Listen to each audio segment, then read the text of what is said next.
Trump સાહેબ president થઈને tariff લગાવશે અને ડોલર અપ જશે and if that doesn't happen then the reverse starts happening, તો આ ડેપ્રિશિએટિંગ રૂપીનો બેનિફિટ એનઆરઆઈ ઇન્વેસ્ટમેન્ટ બી આપણા ઘણા બધા ઇન્વેસ્ટર્સ છે અહીંયા આગળ, તો એનો બેનિફિટ કઈ રીતે ઇન્વેસ્ટર્સે લેવો જોઈએ?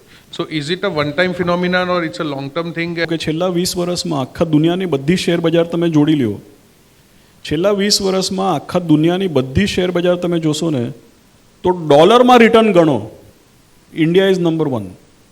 15 વર્ષમાં તમે ગણો તો ઇન્ડિયાથી આગળ ખાલી અમેરિકા અને તાઇવાન આવે, ઇન્ડિયા ઇઝ નંબર 3.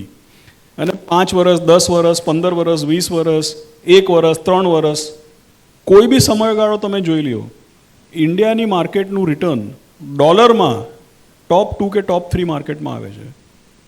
એટલે શું છે કે બધા લોકો જેટલા ફોરેનર્સ છે, એનઆરઆઈસ છે, એ લોકો પૈસા રોકતા એમ ડરે કે ભાઈ ઇન્ડિયામાં પૈસા મૂકશું રૂપિયો ડેપ્રિશિએટ થશે. પણ અહીંયાનું માર્કેટ, અને માર્કેટ તો આ 12-14% તો માર્કેટનું, તમે મ્યુચ્યુઅલ ફંડોના રિટર્ન જોવો, શેર્સના રિટર્ન જોવો, તો રિટર્ન જોઈને તમને એમ ખબર પડશે કે ભાઈ ડેપ્રિસિએશનના કાપીને પણ ડોલરમાં ગણો તો બી રિટર્ન સારું જ મળે છે.